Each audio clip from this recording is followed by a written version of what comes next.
Mario Moreno Ivanova, el único hijo de Cantinflas, llegó al banco a reclamar la herencia de su padre y encontró las cuentas vacías. Era abril de 1993, apenas unos días después de que el cómico más amado de México muriera en una sucursal de Banamex en Ciudad de México, y de los 70 millones de dólares que él sabía que estaban depositados ahí, solo quedaban 13,000 pesos en pantalla. El ejecutivo movió la cabeza, repitió la cifra 2 veces. Mario salió a la calle con un papel doblado en la mano y una pregunta que se iba a comer los siguientes 24 años de su vida. Y eso, créeme, es lo único que sí se atrevieron a contar en los periódicos. Lo que sigue es peor. Lo que vas a escuchar en los próximos minutos no está en ninguna bioserie autorizada. No está en ningún libro oficial sobre el ídolo de México. Está en lo que la familia se llevó a la tumba, en los expedientes que pocos abrieron y en los testimonios que 3 nietos rotos terminaron contando años después. Esto es Famosos México, y aquí abrimos archivos que alguien preferiría dejar cerrados. Hoy vas a descubrir 4 cosas que cambian por completo lo que creías saber sobre Mario Moreno, Cantinflas, y la herencia maldita que dejó cuando murió el 20 de abril de 1993. Te las voy a avisar cuando llegue cada una. La primera, ¿por qué Cantinflas movió, en palabras textuales de su propio hijo, cielo, mar y tierra para enterrar la verdad sobre una mujer llamada Marion Roberts, la madre biológica que Mario no conoció hasta los 18 años, y que murió sola en una habitación del Hotel Alfer, en Ciudad de México, con una dosis de barbitúricos en el cuerpo? La segunda, ¿quién firmó realmente el documento que se dio 39 películas en marzo de 1993, cuando Cantinflas ya estaba moribundo en una cama de hospital con cáncer pulmonar? ¿Y por qué su único hijo juró durante 20 años que esa firma era falsa? La tercera, lo que Mario Moreno Ivanova le hizo a sus propios hijos a los 16 años, dentro de prostíbulos de Ciudad de México, con la cocaína por delante y los golpes por detrás. Lo contó uno de los nietos del cómico más amado del país, hoy recepcionista en un hotel de Acapulco, en un podcast en 2023. Y la cuarta, la que la familia Moreno llevó literalmente a la tumba. El nombre del nieto de Cantinflas, que apareció colgado en un cuarto de hotel de Tlalnepantla a sus 22 años, en junio de 2013, un año después de demandar a su propio padre por corrupción de menores. Esa es la cuarta, y es la que cierra el círculo que empezó con Marion Roberts y los barbitúricos 60 años antes. Si te vas antes del final, te pierdes el dato que conecta esos dos suicidios separados por medio siglo. No es coincidencia y no es chisme. Está en los expedientes y en la prensa que nadie quiso atar. Aguanta hasta el final, porque la cuarta cosa que vas a descubrir es la que la familia Moreno enterró junto a un muchacho de 22 años, en un cuarto de hotel barato, mientras lo que quedaba de los 70 millones de dólares seguía sin aparecer. Para entender por qué Mario Moreno Ivanova terminó dilapidando su propia vida y golpeando al hombre que el país entero adoraba, hay que volver a un hospital de Dallas, Texas, el 1 de septiembre de 1960. Esa madrugada, en una habitación de paredes verdes que olía a desinfectante barato, una mujer de 22 años llamada Marion Roberts dio a luz a un niño. Era norteamericana, era joven, era guapa, y estaba completamente sola en ese cuarto, salvo por una enfermera que iba y venía con toallas húmedas y una indiferencia profesional. El bebé pesó poco, lloró fuerte. Lo envolvieron en una manta blanca, se lo pusieron sobre el pecho a Marion durante apenas unos minutos y después lo llevaron a la sala de cuidados. Marion firmó papeles que probablemente no terminó de leer. 15 días después, un hombre de 50 años, mexicano, con bigotito recortado y traje impecable, salió de ese mismo hospital con el niño en brazos rumbo a una pista de aterrizaje. Ese hombre era Mario Moreno Reyes. El mundo lo conocía como Cantinflas. El niño era su nuevo hijo. Y según la versión que durante décadas se repitió sin que nadie la cuestionara, era el milagro biológico que Cantinflas y su esposa Valentina llevaban 26 años esperando. Era mentira. Casi todo era mentira. Cantinflas se había casado con Valentina Ivanova Subarev en 1934, después de conocerla en carpas y teatros ambulantes. La amaba. La amaba como solo se ama a alguien que estuvo contigo cuando no eras nadie. Pero Valentina era estéril, y los dos lo sabían desde principios de los 40. Habían intentado todo lo que la medicina de la época permitía. Habían rezado, habían llorado, habían dejado de hablar del tema. Y para 1960, Valentina ya había aceptado que iba a morir sin haber sido madre. Hasta que su marido bajó del avión con un bebé de 15 días. Quédate con este detalle. Valentina abrió los brazos sin preguntar de dónde venía ese niño. Lo apretó contra ella, le besó la cabeza, lloró sobre su pelo recién nacido, y desde ese segundo lo trató como si lo hubiera parido ella misma. Esa mujer, esa Valentina sin hijos propios, fue la madre real de Mario Moreno Ivanova durante los siguientes 5 años. Lo amamantó con biberón, lo durmió, le cantó canciones rusas que su propia madre le había cantado a ella en Rusia, lo llevó a la escuela de la mano y lo defendió de los nervios de su marido cada vez que el niño hacía un berrinche. Imagínalo por un momento. Una mujer que ya se había rendido encontrándose, de pronto, con la cosa más parecida a un milagro que iba a tener en su vida. En 1966, Valentina murió de cáncer. Mario tenía 6 años, recordaba poco, recordaba un perfume, recordaba unas manos, recordaba sentirse seguro y después no sentirse seguro nunca más. Pero antes de eso, en algún momento de 1961, ocurrió algo que Cantinflas tardaría 17 años en contarle a su hijo. Marion Roberts, la mujer joven que había firmado los papeles en Dallas, viajó a México. Quería ver al niño. Quería recuperarlo, según las versiones que recogieron después medios como La Tercera. Apareció en la puerta de la casa del cómico más famoso del continente y pidió, simple y directamente, que le devolvieran a su hijo. Cantinflas le respondió que era imposible, que el niño ya estaba registrado con sus apellidos, que legalmente en México era su hijo, que se fuera, que se olvidara, que aceptara el dinero que ya le habían pagado y desapareciera. Marion Roberts no desapareció. Se metió en una habitación del Hotel Alfer, en la Ciudad de México, una tarde fría de ese mismo 1961. Compró barbitúricos, los tragó con agua del grifo, y se acostó en la cama del cuarto a esperar que el sueño la cubriera definitivamente. La encontró el personal de limpieza al día siguiente. Tenía 22 años. Acababa de ser madre 15 meses antes, y nadie en México sabía quién era. Cantinflas movió, en palabras textuales que su propio hijo repetiría décadas después en entrevistas con Imagen Televisión, cielo, mar y tierra, para que no se hiciera mucho escándalo.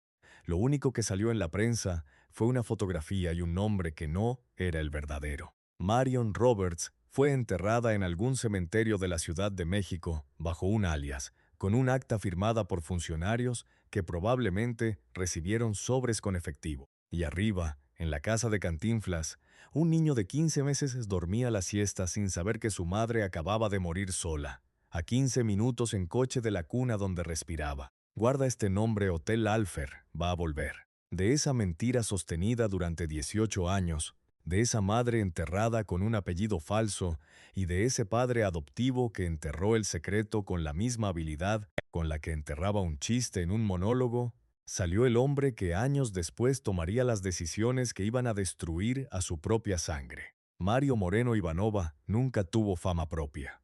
Esa es la primera cosa que hay que decir antes de cualquier otra. Toda su visibilidad, cada foto, cada titular, cada momento en el que el país supo de su existencia, venía pegada a una palabra. Hijo, hijo de Cantinflas, hijo único de Cantinflas, hijo y heredero de Cantinflas. Esa palabra era a la vez su pasaporte y su condena.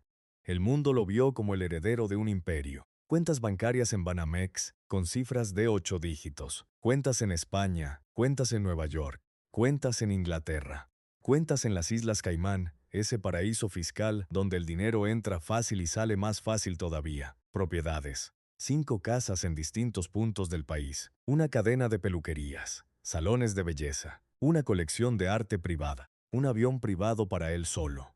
Apartamentos en Acapulco con vista al Pacífico. Y sobre todo, una finca de 400 hectáreas a las afueras de Ciudad de México que se llamaba La Purísima. Sobre el papel, Mario Moreno Ivanova era uno de los herederos más jugosos del cine latinoamericano. En la realidad, era un muchacho que crecía solo, sin Valentina muerta desde los 6 años, con un padre que se ausentaba meses por giras y rodajes, y rodeado de empleados domésticos que lo trataban como si fuera de cristal. A los 16 años, sus padres lo enviaron a estudiar a Estados Unidos. La idea era darle disciplina, idiomas, una formación lejos del foco mexicano.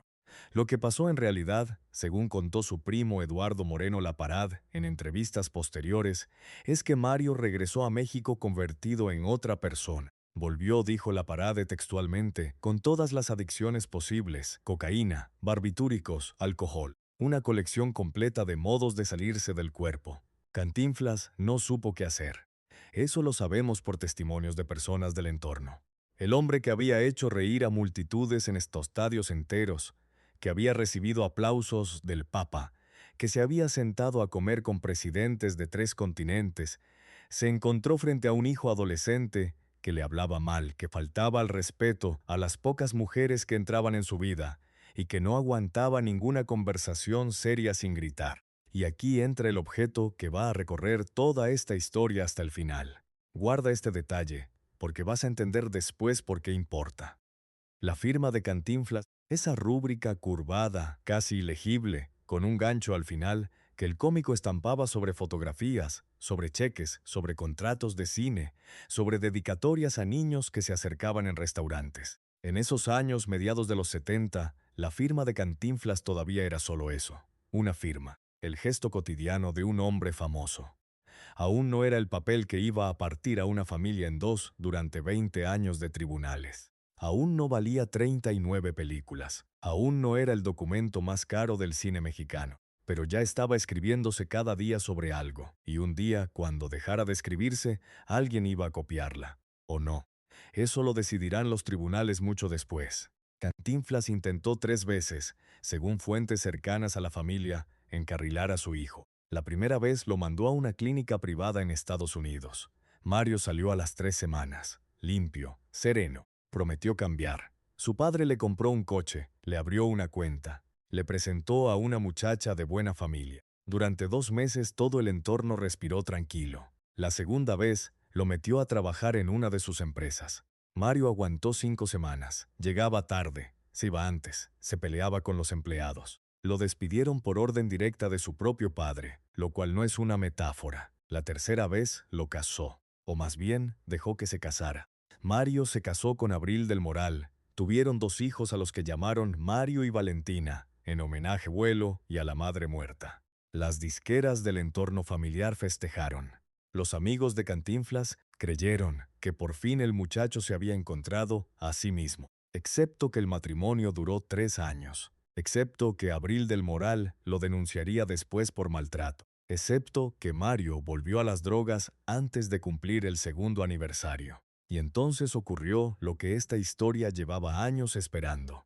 El día de abril de 1993, en que Mario Moreno Ivanova abrió la cuenta del banco y el número que vio no tenía absolutamente ningún sentido. Aquí viene la primera de las cosas que te prometí al principio. Y es la que convirtió a un heredero millonario en un hombre persiguiendo fantasmas por el resto de su vida. Cantinflas murió el 20 de abril de 1993, a las 7:25 de la noche, después de varios meses de lucha contra un cáncer pulmonar que lo había ido apagando. El país entero se paralizó. La gente lloró en la calle. Los periódicos sacaron ediciones especiales. El presidente Carlos Salinas de Gortari decretó duelo nacional.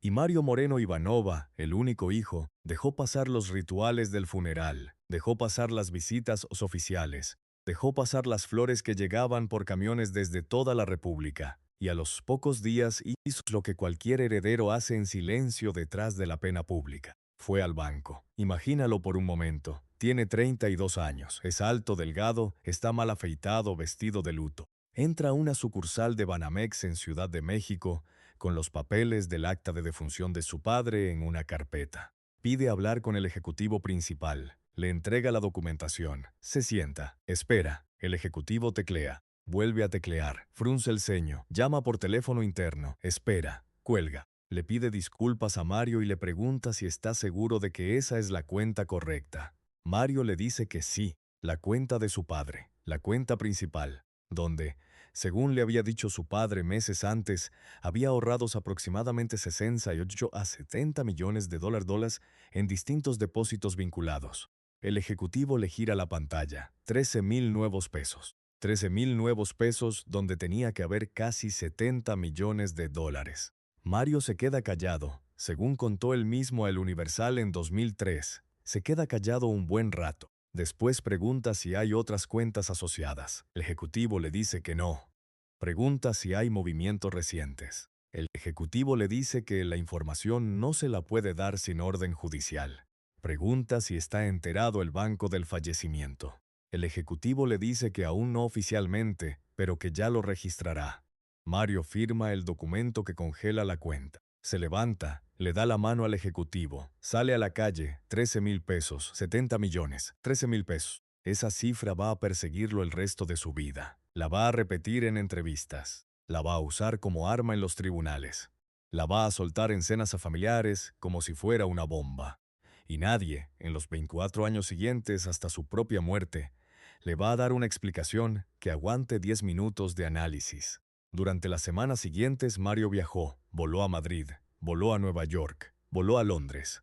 Hizo gestos telefónicas y por fax con bancos en las Islas Caimán, donde su padre había abierto cuentas en los 80 para proteger su fortuna de los vaivenes del peso mexicano. En cada lugar, según declaró después en entrevistas con Imagen Televisión, la historia se repitió con variaciones. Cuentas con saldos mínimos, cuentas cerradas 2 o 3 meses antes de la muerte, cuentas transferidas a fideicomisos que él no conocía, cuentas que figuraban a nombre de empresas con razones sociales que sus contadores tampoco habían visto nunca. 70 millones de dólares. La cifra circulaba en la prensa especializada del cine mexicano desde los años 80. La habían publicado revistas, la habían repetido columnistas, la habían dado por buena periodistas que conocían a Cantinflas en persona. Y de pronto, en cuestión de semanas, ese dinero se había evaporado como si nunca hubiera existido. La versión oficial, sostenida por la administración del propio Cantinflas en sus últimos meses, era que el cómico había sido siempre extremadamente cuidadoso con su fortuna, que la había invertido en propiedades y en negocios diversificados, que las cuentas líquidas eran solo una parte. Pero el dato concreto que dio Mario, 13,000 pesos donde tenían que haber 60 y 8 a 70 millones de dólares, nunca se rebatió con cifras alternativas. Nadie del entorno enseñó otro número. Antes de seguir, cuéntame en los comentarios desde qué ciudad o país me estás viendo. Me ayuda a saber a quién le estoy hablando, y ya somos varios los que estamos atando estos cabos juntos. Lo que Mario Moreno Ivanova no sabía esa tarde en la sucursal de Banamex, mientras el ejecutivo le imprimía un comprobante de saldo que iba a guardar 24 años hasta su muerte, era que la cuestión del dinero líquido era solo la primera capa de algo mucho más profundo. Porque incluso si los 70 millones hubieran estado completos esa tarde, había otro pleito esperándolo. Un pleito que iba a empezar oficialmente al mes siguiente, cuando un primo suyo llamado Eduardo Moreno Laparade apareciera en escena con un papel firmado en marzo, en una cama de hospital, por un hombre con cáncer pulmonar avanzado. Y esto es solo lo que sí se publicó en los periódicos. Lo que callaron sobre quién movió ese dinero antes de que enfriara el cuerpo es muchísimo peor. Y aquí va la segunda, la que conecta a una mujer muerta en un hotel con la imagen del hombre más querido de México. Vuelve por un momento al Hotel Alfer, diciembre de 1961. Una mujer norteamericana de 22 años en una cama con un frasco de barbitúricos vacío sobre la mesilla. Esa imagen, esa habitación, ese cadáver, no apareció en ningún periódico mexicano con su nombre real. No apareció en la prensa. No apareció en Excelsior, no apareció en Novedades.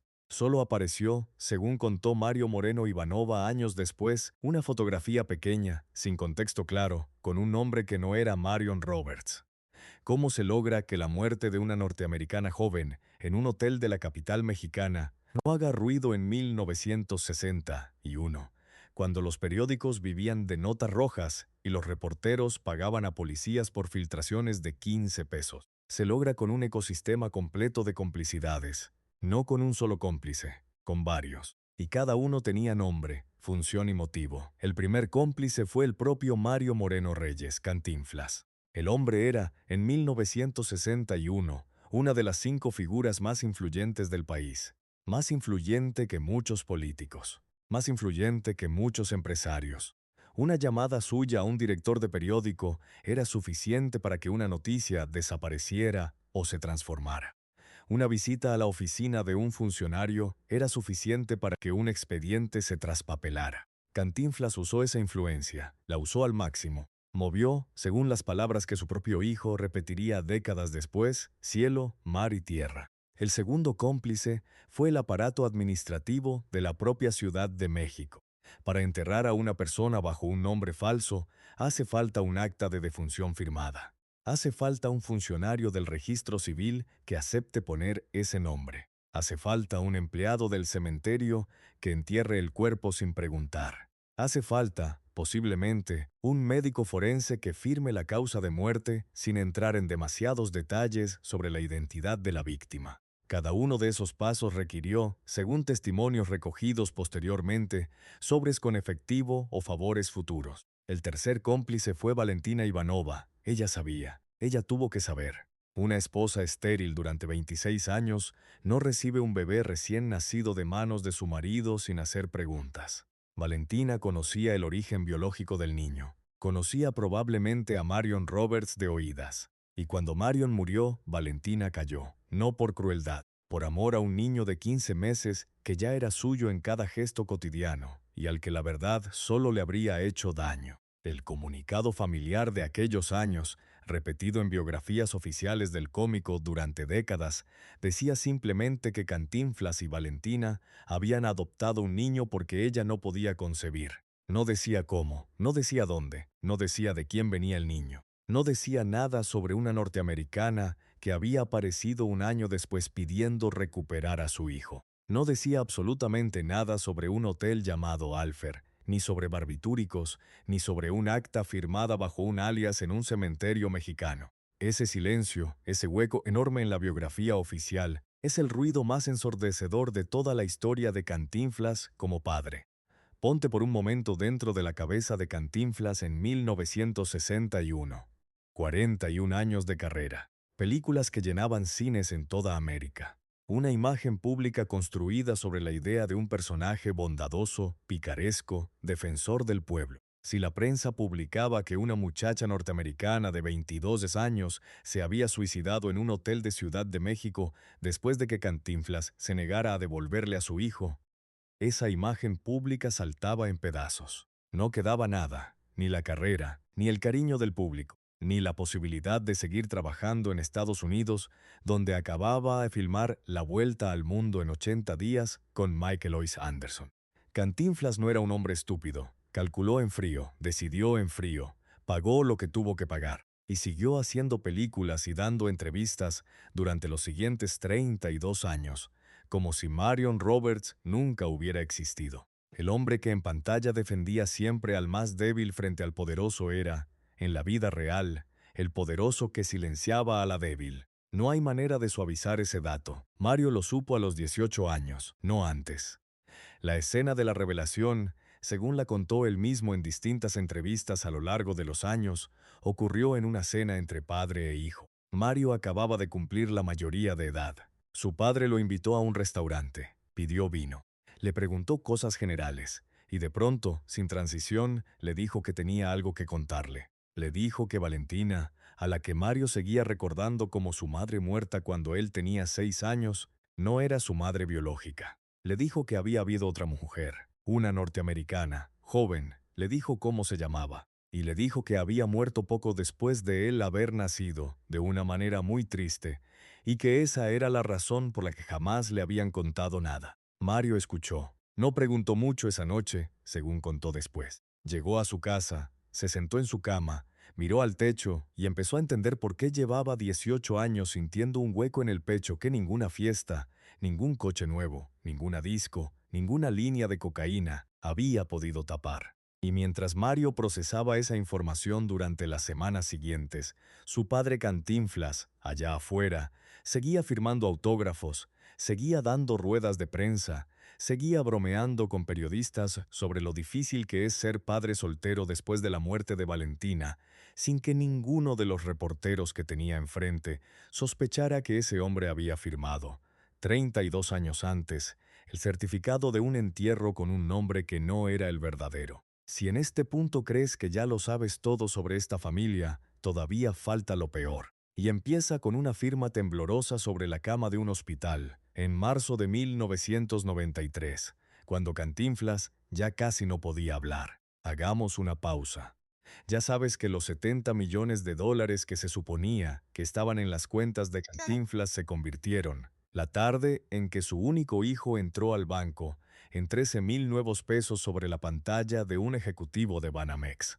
Ya sabes que Marion Roberts, la madre biológica de Mario Moreno Ivanova, se suicidó con barbitúricos en una habitación del Hotel Alfer, en Ciudad de México, en 1961, y que fue enterrada con un alias después de que Cantinflas comprara silencios. Esas son las dos primeras cosas que te prometí, pero falta la pieza que lo cambia todo, la que conecta el dinero desaparecido con el hijo destruido y con un nieto colgado en una habitación de hotel 20 años después. Y para entenderla, tenemos que hablar de un hombre del que casi nadie había oído hablar antes de 1993, y que de pronto, en mayo de ese año, apareció en los periódicos como el verdadero heredero del legado fílmico de Cantinflas. Su nombre era Eduardo Moreno Laparade, sobrino del cómico, hijo de uno de los hermanos menos conocidos de Mario Moreno Reyes. Trabajaba en el entorno del negocio cinematográfico, sin demasiada visibilidad pública, hasta el momento exacto en que su tío murió. Y entonces, casi como si lo hubiera estado esperando con un guión listo, sacó un papel. Un papel firmado el 4 de marzo de 1993. Un papel donde, según la Parad, Cantinflas le había cedido los derechos de explotación de 39 películas de su filmografía. Un papel firmado, según él, junto a la cama de hospital donde el cómico estaba ya internado por un cáncer pulmonar en fase muy avanzada. 4 de marzo de 1993. Mira esa fecha. 47 días antes de la muerte de Cantinflas, cuando el hombre ya casi no podía sostenerse derecho, cuando le costaba hablar, cuando estaba sedado durante buena parte del día, cuando los médicos que lo atendían sabían que el desenlace era cuestión de semanas. En ese momento concreto, según la versión de la Parad, Cantinflas tomó una pluma, firmó un documento notarial y entregó voluntariamente, en pleno uso de sus facultades, los derechos comerciales de buena parte de su obra. Mario Moreno Ivanova lo supo días después de la muerte de su padre, y dijo públicamente, sin dudar ni un segundo, que esa firma era falsa. Aquí es donde se pone interesante, porque hasta este momento, en 1993, Mario creía estar peleando por una cosa: la fortuna líquida, los 70 millones de dólares de las cuentas, las propiedades, la finca de 400 hectáreas, el avión privado, las casas. Eso era el tesoro. Eso era por lo que él iba a pelear con bancos, con notarios, con quien hiciera falta. Las películas, en su mente de heredero veinteañero medio drogado, eran un activo secundario. Eran cultura, eran nostalgia, eran propiedad intelectual, pero no eran dinero contante. Y entonces, mientras él enfocaba a todos sus abogados en perseguir el dinero líquido por bancos de 3 continentes, su primo Laparad enfocaba a todos sus abogados en consolidar los derechos de explotación de 39 películas que iban a generar dinero durante las siguientes 3 décadas, en cines de repertorio, en televisión, en VHS, en DVD, en plataformas digitales. Ironía dramática pura. Tú, espectador en este punto del vídeo, ya sabes que el dinero líquido no estaba. Ya sabes que cuando Mario entró al banco, solo había 13,000 pesos. Mario, en mayo de 1993, no lo sabía todavía con esa claridad. Estaba apenas empezando a darse cuenta. Y mientras tanto, su primo le estaba quitando el otro pedazo de la herencia, el que de verdad iba a dar dinero a largo plazo, con un papel firmado en un hospital por un hombre moribundo. Aquí también aparece, por segunda vez, la firma de Cantinflas como objeto símbolo. Ya no es la rúbrica del cómico querido que firmaba fotos para niños en restaurantes. Ya no es el gesto cotidiano de los años 70. Ahora es la pieza central de un litigio que va a durar 20 años. Una sola firma sobre un papel notarial. Una firma que, según el primo, vale 39 películas. Una firma que, según el hijo, no es de su padre. Una firma cuya validez va a tener que decidir, 2 décadas después, la Suprema Corte de Justicia de la Nación. Pero antes de que llegue esa sentencia, antes de que 20 años de tribunales agoten lo poco que quedaba de la fortuna en honorarios de abogados, hay una escena que reconstruir. La escena del 4 de marzo. La escena del hospital. La escena de la pluma sobre el papel. Y nadie la ha contado nunca con todo el peso que merece. La tercera, la que cambia todo. 4 de marzo de 1993. Hospital privado en la Ciudad de México. La hora exacta no está documentada en ningún expediente público, pero las personas que estuvieron allí, según fuentes cercanas al entorno de Eduardo Moreno Laparade, citadas por Excelsior en 2017, sitúan la escena por la tarde, cuando los efectos de la sedación matutina empezaban a bajar y Cantinflas tenía sus pocas horas más despejadas del día. La habitación huele a antiséptico y a flores. Hay un florero grande sobre la mesa del rincón, lleno de rosas blancas que alguien ha traído esa mañana. Hay una televisión apagada en el muro de enfrente. Hay un crucifijo sobre la cabecera de la cama. Hay una enfermera que entra cada 2 horas a tomar signos vitales y a ajustar el goteo del suero. Y hay Cantinflas en la cama, Mario Moreno Reyes, 81 años. 10 kilos menos que la última vez que lo vio el público. La cara afilada. El bigote, ese bigote que el continente entero conocía, todavía intacto pero ya despeinado por las almohadas. Tiene una mascarilla de oxígeno cerca por si la necesita.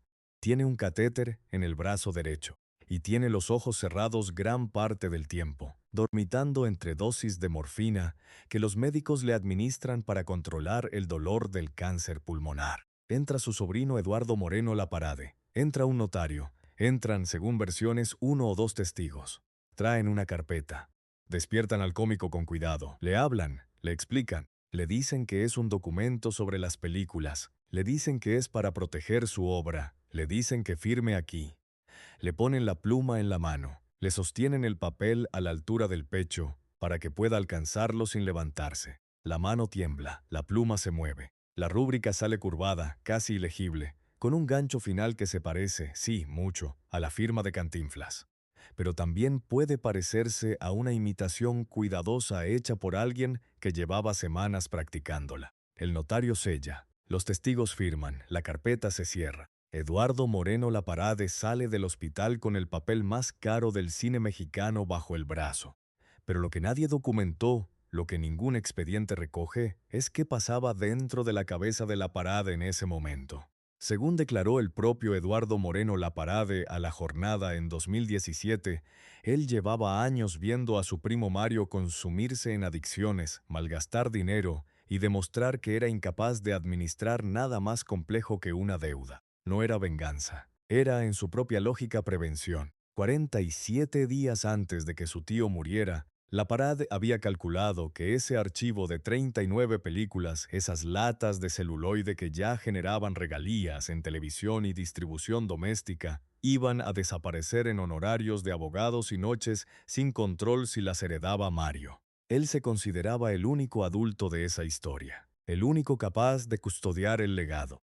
Cuando cruzó la puerta del hospital con la carpeta cerrada bajo el brazo, no salió sintiéndose un ladrón. Salió convencido de que había salvado algo. Esa convicción, justa o injusta, fue el motor de 20 años de litigio. Esa es la escena, reconstruida con las fuentes disponibles. Lo que pasó exactamente allí, si Cantinflas entendía lo que firmaba, si su capacidad mental en ese momento le permitía firmar contratos válidos, si la firma es auténtica o es una imitación, eso es lo que 2 décadas de tribunales mexicanos van a intentar dilucidar. Mario Moreno Ivanova, el hijo, no estaba ahí ese día. Eso es un hecho. Mario, según declaró después en El Universal en 2003 y repitió en entrevistas con Imagen Televisión, llevaba semanas pidiendo poder estar al lado de su padre y se lo impedían bajo el argumento médico de que las visitas alteraban al paciente. Mario, en su versión, Se enteró del documento del 4 de marzo, varios meses después de la muerte de su padre, cuando la Parad lo presentó oficialmente como base de su reclamación de derechos. La versión oficial sostenida por Eduardo Moreno La Parade, recogida en La Jornada en 2017 y ampliada por El Universal en 2021, es esta. Cantinflas, en pleno uso de sus facultades mentales, decidió ceder los derechos de explotación de 39 películas a su sobrino porque consideraba que su hijo Mario, debido a sus adicciones y a su falta de capacidad gerencial, iba a despilfarrar ese activo. La sesión fue legal, la firma fue auténtica, el notario la validó, los testigos la presenciaron. Punto. La versión disidente sostenida por Mario Moreno Ivanova, denunciante con nombre completo en los expedientes del Juzgado 43º de lo Civil del Distrito Federal y disidente público a través de declaraciones en El Universal de 2003 y entrevistas en Imagen Televisión, es otra. Cantinflas no estaba en condiciones de firmar nada el 4 de marzo. La firma es falsa. El documento se elaboró aprovechando el estado terminal del cómico.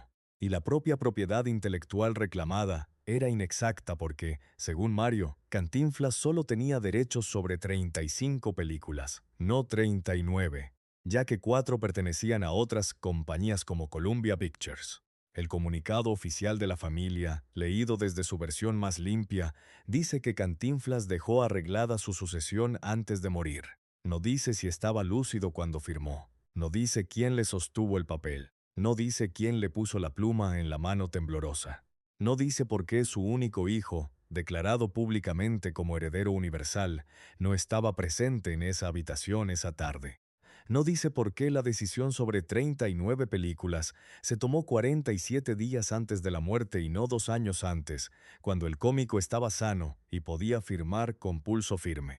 Ese silencio es el ruido más ensordecedor del expediente. 20 años después, en 2014, la Suprema Corte de Justicia de la Nación dictaminó que Eduardo Moreno La Parade era el sucesor legítimo de los derechos cinematográficos de Mario Moreno Reyes. Mario Moreno Ivanova perdió. La firma, jurídicamente, fue declarada válida.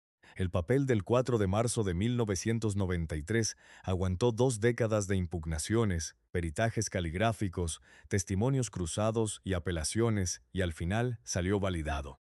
Y mientras Mario Moreno Ivanova esperaba esa sentencia durante 20 años, gastando lo poco que tenía en honorarios de abogados, su primo Eduardo Moreno La Parade, desde un despacho discreto, según contó él mismo a la prensa, vio cómo las películas seguían generando ingresos cada año en televisión, en cines de repertorio, en distribución doméstica. Calculaba, esperaba. Sabía que el tiempo trabajaba a su favor porque su primo cada vez tenía menos dinero, menos abogados, menos energía y menos salud para seguir peleando. La tercera aparición de la firma de Cantinflas como objeto símbolo es esta.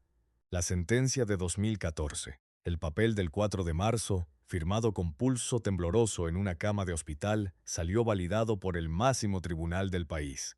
Esa firma fue lo que reordenó la herencia entera del cómico más amado de México. Esa firma valió 39 películas. Esa firma rompió a una familia durante 20 años. Pero los secretos no desaparecen con una sentencia, se pudren. Y cuando se pudren, envenenan a la siguiente generación.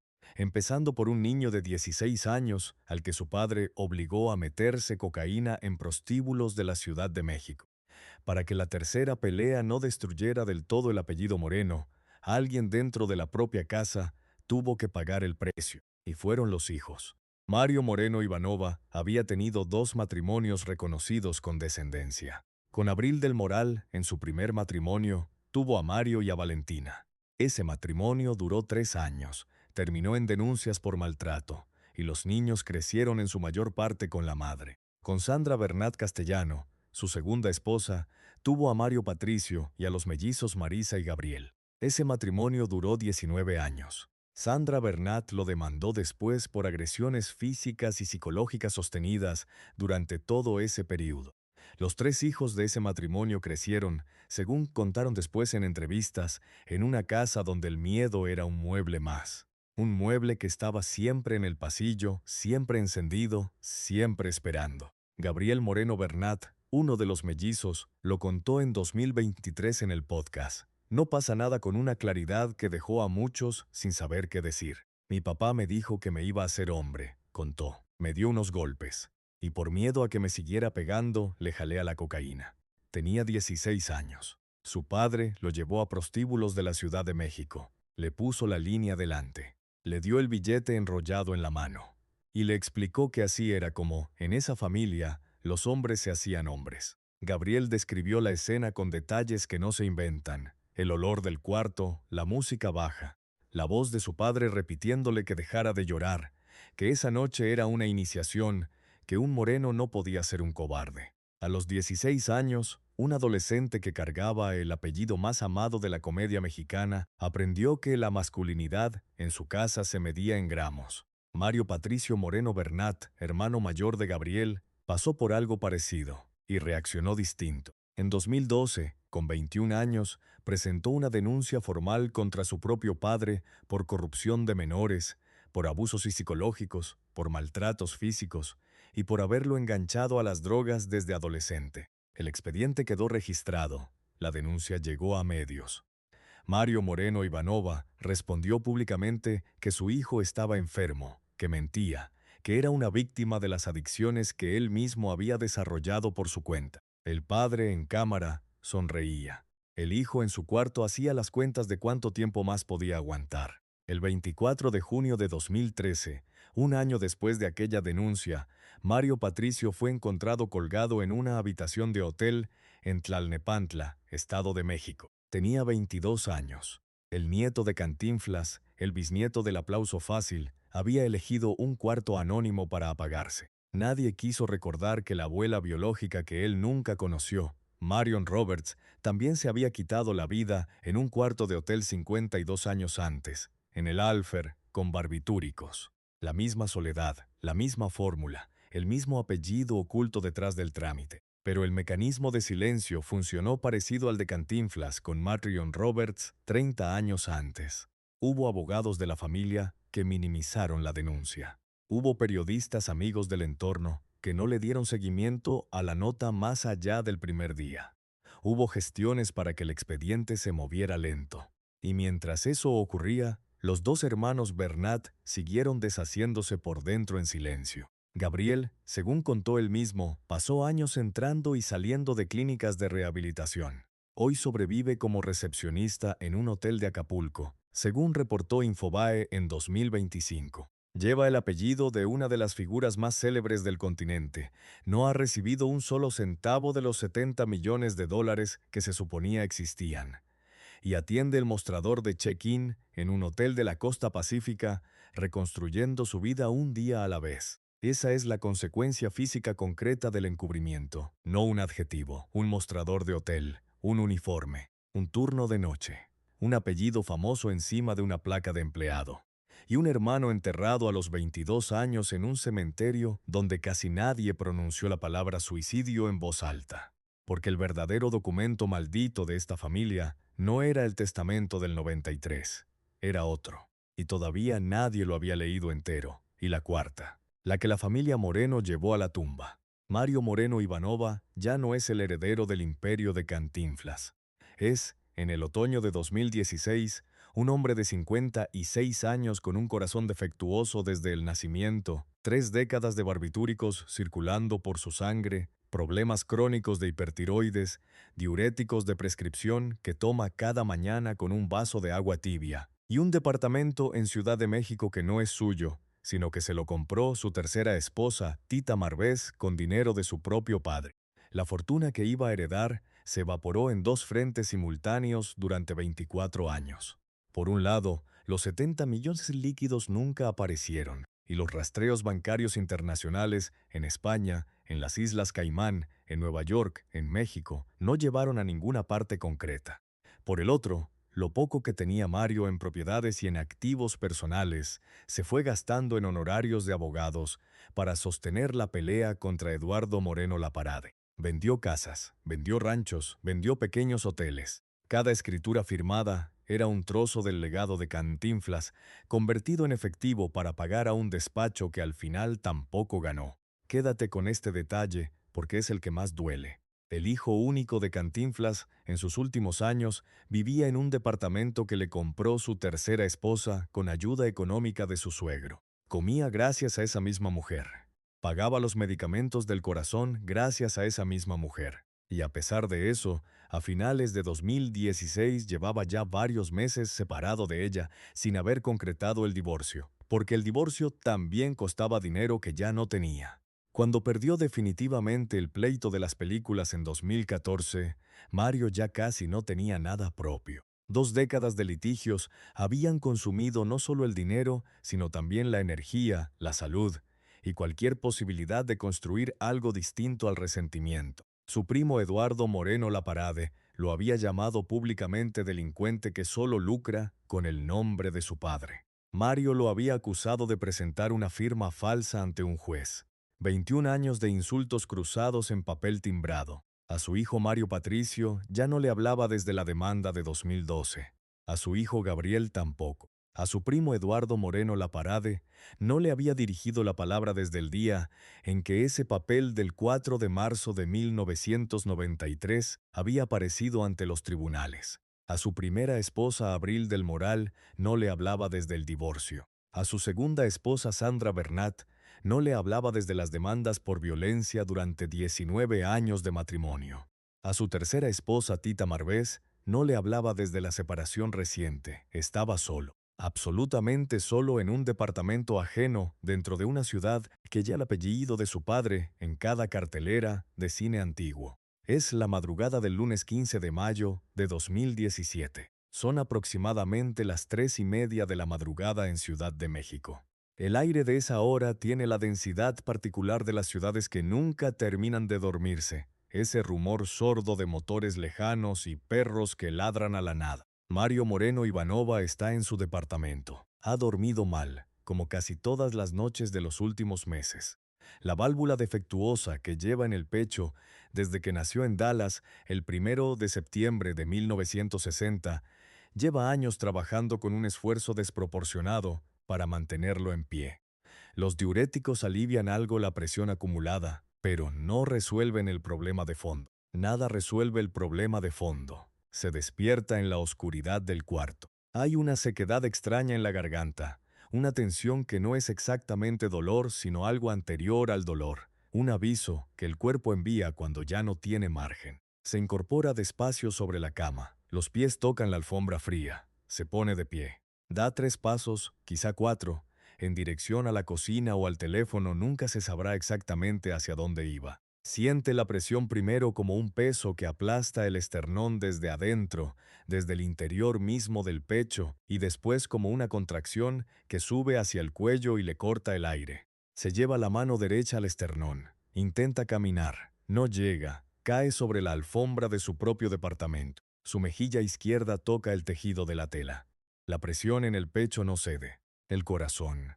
Ese corazón con la válvula que nunca irrigó bien, que sobrevivió 30 años de barbitúricos y diuréticos y noches sin dormir y 24 años de pleitos, y el entierro de un hijo y la soledad de un hombre que gastó todo en recuperar algo que nunca existió. Ese corazón deja de funcionar definitivamente en el suelo de un departamento prestado. Tiene 57 años. Su vocero Emilio Morales Valentín confirmará horas después a los medios que la causa fue un infarto fulminante, un paro cardiorrespiratorio sin posibilidad de reanimación. Su cuerpo lo encuentran más tarde, cuando ya no hay nada que hacer.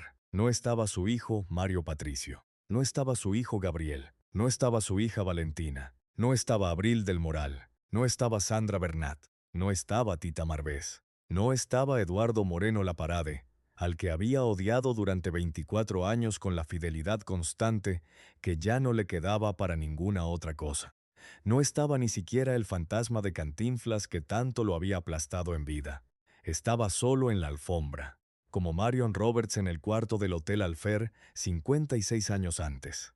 Y aquí, en este punto exacto, viene la cuarta revelación que te prometí al principio, la que cierra el círculo, la que la familia Moreno llevó literalmente a la tumba en su silencio público.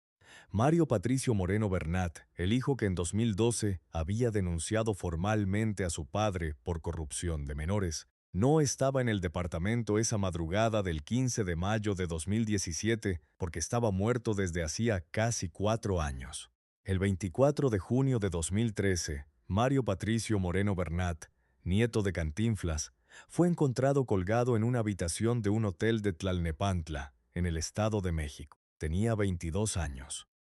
Un año antes había presentado la demanda contra su padre, declarando ante un juzgado que Mario Moreno Ivanova lo había llevado a prostíbulos a los 16 años y lo había obligado a consumir cocaína bajo amenaza de golpes. Y un año después de esa declaración, eligió el mismo tipo de espacio anónimo, un cuarto de hotel barato con paredes que no conocen a nadie, para terminar con su vida. Marion Roberts murió en el Hotel Alfer de Ciudad de México, con 22 años, en 1961. Mario Patricio Moreno Bernat, su nieto biológico al que ella nunca pudo conocer, murió en un hotel de Tlalnepantla con 22 años en 2013. 52 años de distancia entre las dos muertes. La misma edad exacta. El mismo tipo de habitación impersonal.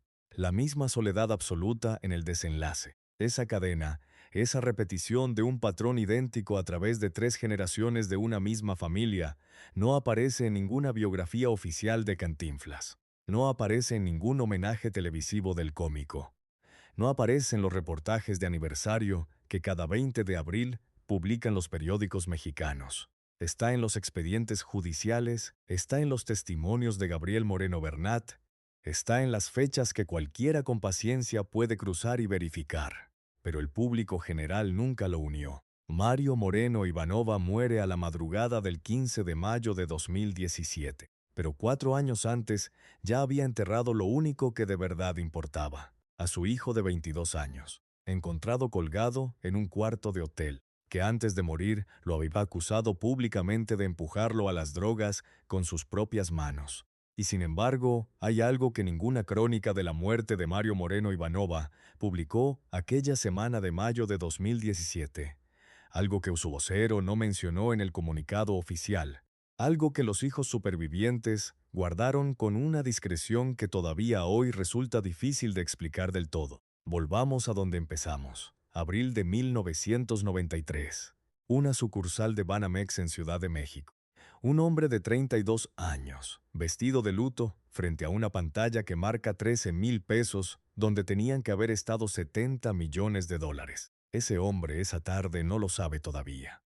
No sabe que va a pasar los siguientes 24 años intentando entender qué pasó con ese dinero. No sabe que el verdadero pleito ya no va a ser por el efectivo, sino por las películas. No sabe que la firma de su padre en un papel del 4 de marzo de 1993 va a marcar 20 años de su vida. No sabe que su propio hijo, Mario Patricio, va a terminar colgado en un cuarto de hotel de Tlalnepantla con 22 años, exactamente la misma edad a la que murió la abuela biológica que ese chico tampoco llegó a conocer. No sabe que su hijo Gabriel va a terminar atendiendo la recepción de un hotel en Acapulco, llevando un apellido que no le da de comer. No sabe nada de eso esa tarde. Solo sabe que la pantalla del banco marca 13,000 pesos y que no entiende cómo es posible. La firma de Cantinflas. Cuarta y última aparición. Esa rúbrica curvada, casi ilegible, con el gancho al final, que apareció por primera vez en este vídeo como un gesto cotidiano del cómico en los años 70. Después, como la herramienta cuestionada del 4 de marzo de 1993, después como el documento validado por la Suprema Corte en 2014, vuelve aquí como lo que realmente fue. Una firma que valió 39 películas, 20 años de tribunales, una fortuna evaporada en honorarios de abogados, 2 suicidios en habitaciones de hotel separados por 52 años, 3 hijos rotos, un nieto recepcionista, y un padre solo en una alfombra de un departamento que no era suyo. Quedan datos concretos, no moralejas. Datos 13,000 pesos donde había 70 millones. 24 años, casi exactos, entre la muerte de Cantinflas, el 20 de abril de 1993, y la muerte de su hijo Mario, el 15 de mayo de 2017. 22 años exactos tenía Marion Roberts cuando entró al Hotel Alfer en 1961. 22 años exactos tenía Mario Patricio Moreno Bernat cuando entró al hotel de Tlalnepantla en 2013. Una tumba bajo alias en algún cementerio de Ciudad de México que casi nadie ha visitado nunca.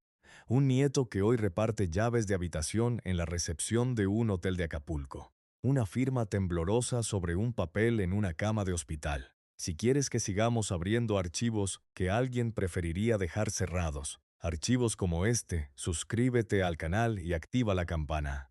En este canal contamos lo que ninguna bioserie autorizada va a contar nunca sobre los íconos del cine de oro mexicano, porque alguien tiene que hacerlo. 70 millones de dólares no protegieron a nadie en esta familia. Y si llegaste hasta aquí, déjame en los comentarios una sola palabra: Alfer. Así sé quién aguantó hasta el final, hasta el nombre del hotel donde esta historia empezó a pudrirse.